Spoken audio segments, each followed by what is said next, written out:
السلام علیکم ناظرین، آج میں آپ لوگوں کو عمر بن خطاب کا پورا واقعہ بتاؤں گی۔ میں آپ لوگوں کو آدھا بتا چکی ہوں کہ انہوں نے اسلام کیسے قبول کیا تھا۔ آج میں اس کو پورا کر دوں گی۔ تو میں آپ لوگوں کو یہاں تک بتا چکی ہوں کہ یہ جمعرات کی رات کا واقعہ ہے۔ ادھر صبح مشورہ ہو رہا ہے کہ نبی کریم صلی اللہ علیہ وسلم کا کام بڑی تیزی سے ہو رہا ہے، تو اس کا کیا کیا جائے۔ الگ الگ لوگ باتیں بتا رہے ہیں، کوئی کچھ کہہ رہا ہے اور کوئی کچھ کہہ رہا ہے۔ تبھی عمر کا مشورہ آتا ہے کہ انہیں قتل کر دیا جائے، یہی بہتر رہے گا۔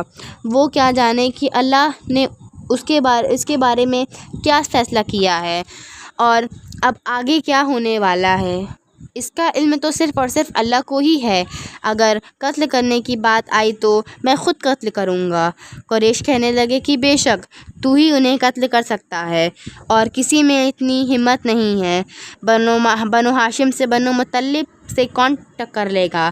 ننگی تلوار لے کر جا رہے ہیں، یہ نہیں پتہ خود قتل ہونے کے سامان پیدا ہو چکے ہیں، راستے میں معیم المسعود ملتے ہیں۔ اور ارے عمر، یہ ننگی تلوار لے کر غصے میں کہاں جا رہے ہو؟ کہا آج محمد کا کام نپٹا دوں گا۔ کہنے لگے پہلے گھر کی خبر تو لے لو، کیونکہ تیری بہن مسلمان ہو چکی ہے، تیرا بہنوئی مسلمان ہو چکا ہے۔ سارا غصہ ادھر کی طرف سے پلٹ گیا، سیدھے پہنچے بہن کے گھر پر۔ وہاں خباب رضی اللہ تعالیٰ عنہ کلام پاک پڑھا رہے تھے۔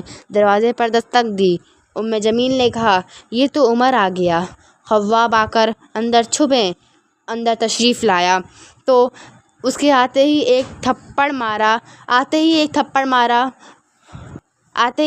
مارا بہن کے منہ پر اور کہا تو بے دین ہو گئی ہے، اور بہنوئی کو گرا کر مارنا شروع کیا اور مارتے مارتے خون کر دیا۔ تب جمیل نے کہا جو کرنا ہے کر لے عمر، ہم حق نہیں چھوڑیں گے۔ قرآن باہر پڑا رہ گیا تھا، غصہ اتر چکا تھا۔ کہا یہ کیا ہے، دکھاؤ۔ کہا تو ناپاک ہے، نہیں دکھاؤں گی۔ ندامت سے بہن کا خون دیکھ کر کہا تو بتا میں کیا کروں؟ کہا پہلے نہاؤ پھر پکڑ سکتے ہو۔ نہائے پھر پکڑا۔ قدرت کے فیصلے بدل چکے تھے۔ آپ نے ایک چھوٹی سی سورہ پڑھی اور آپ کے پورے بدن میں ایک سنسناہٹ سی پھیل گئی۔ آپ کے پورے بدن میں اللہ کا نور پھیل گیا اور وہ سورہ پڑھ کر آپ ننگی تلوار لے کر زید بن ارقم کے گھر کی طرف چلیں۔ ایک صحابہ نے دیکھا تو آ کر کہا یا رسول اللہ، عمر آ رہا ہے۔ حمزہ پہلے ہی اسلام لا چکے تھے۔ فرمایا آنے دو، نیت ٹھیک ہے تو اس کا نصیب ہے، اور اگر نیت خراب ہوگی تو اسی کی تلوار سے اس کا سر قلم کر دیں گے۔ اندر آئیں۔ دروازے پر دستک دی۔ اندر آئیں۔ آپ نے دیکھا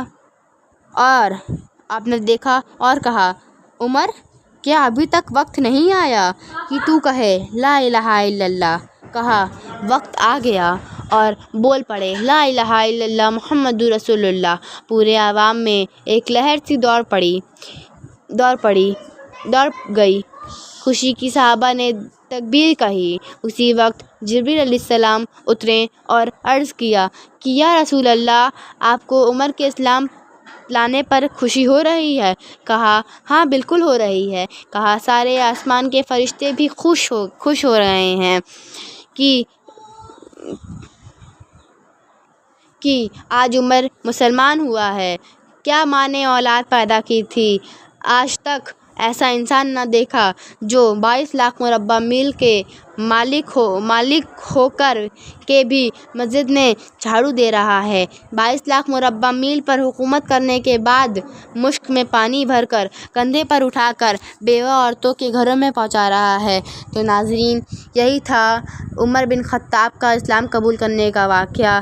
اور ایسی واقعوں کے لیے میرے چینل کو سبسکرائب کریں اور مجھے دعاؤں میں یاد رکھیں۔ تب تک کے لیے اللہ حافظ۔